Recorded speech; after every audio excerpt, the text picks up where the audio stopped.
साधना का अंतिम लक्ष्य साधना से आगे जाना है। सामान्यतः हम मानते हैं कि जितनी अधिक साधना करेंगे, उतने अधिक सत्य के निकट पहुंचेंगे। इसीलिए व्यक्ति ध्यान, जप, तप, योग, प्राणायाम, उपवास, पूजा, तीर्थ यात्रा और अनेक आध्यात्मिक अभ्यासों में लग जाता है। ये सभी साधन अत्यंत उपयोगी हैं क्योंकि वे मन को शुद्ध, स्थिर और अंतर्मुखी बनाते हैं। लेकिन अष्टावक्र कहते हैं कि यह समझना आवश्यक है कि साधना साध्य नहीं है। साधना केवल एक माध्यम है, अंतिम सत्य नहीं।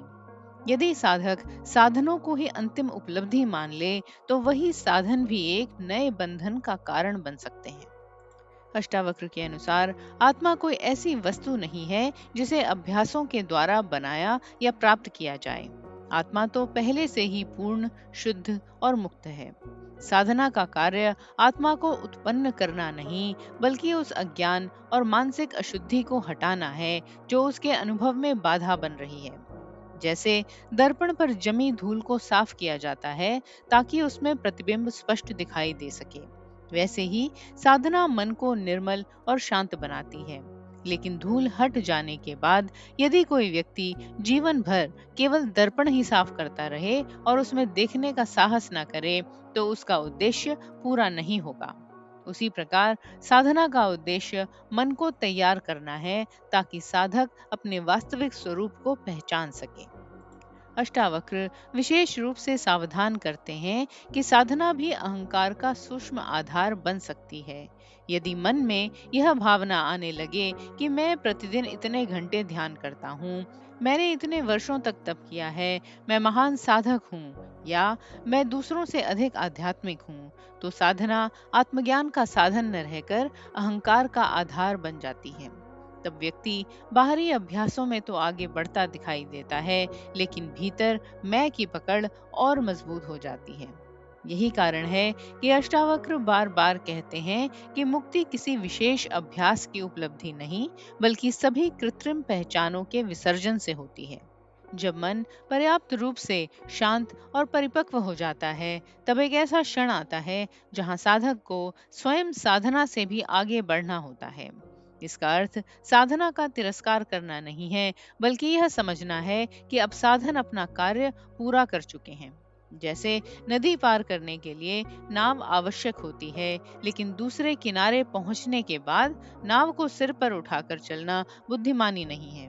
उसी प्रकार ध्यान, जप और अन्य आध्यात्मिक अभ्यास हमें सत्य के द्वार तक ले जाते हैं, लेकिन अंतिम अनुभव तब होता है जब साधक सभी मानसिक सहारों को छोड़कर अपने शुद्ध साक्षी स्वरूप में विश्राम करता है। अष्टावक्र के अनुसार यही सहज अवस्था है। यहाँ व्यक्ति किसी विशेष अनुभव की खोज नहीं करता, किसी उपलब्धि की प्रतीक्षा नहीं करता और स्वयं को सिद्ध करने का प्रयास भी नहीं करता। वह केवल अपने वास्तविक स्वरूप में स्थित रहता है। ध्यान अब कोई क्रिया नहीं रह जाता, बल्कि उसका स्वाभाविक जीवन बन जाता है। शांति किसी अभ्यास का परिणाम नहीं रहती, बल्कि उसके अस्तित्व की सहज अभिव्यक्ति बन जाती है। वह संसार में कर्म करता है, लोगों से मिलता है, अपनी जिम्मेदारियां निभाता है, लेकिन भीतर निरंतर विश्राम और साक्षी भाव बना रहता है। अतः अष्टावक्र गीता का यह उपदेश हमें समझाता है कि साधना अत्यंत मूल्यवान है, पर उसका उद्देश्य स्वयं साधना में उलझे रहना नहीं है। उसका उद्देश्य हमें उस अवस्था तक पहुंचाना है जहां किसी सहारे, तकनीक या प्रयास की आवश्यकता नहीं रह जाती। जब साधक यह पहचान लेता है कि जिसका अनुभव वह खोज रहा था, वह तो सदैव से उसके भीतर उपस्थित था, तब सभी साधन स्वाभाविक रूप से पीछे छूट जाते हैं। वहां केवल शुद्ध चेतना, सहज विश्राम और आत्म स्वरूप में स्थित होना शेष रह जाता है। यही अष्टावक्र के अनुसार साधना की परिपूर्णता है। साधनों का सम्मान करते हुए अंततः उनसे भी आगे बढ़ जाना और अपने स्वाभाविक, मुक्त एवं पूर्ण स्वरूप में स्थिर हो जाना। आप देख रहे हैं सुनो और सुनते ही रहो। हमारा चैनल प्राचीन ग्रंथों की गहन शिक्षाओं को सरल भाषा में आप तक पहुंचाने का एक प्रयास है। हमारे उत्साहवर्धन के लिए लाइक, शेयर, कमेंट और सब्सक्राइब जरूर करें।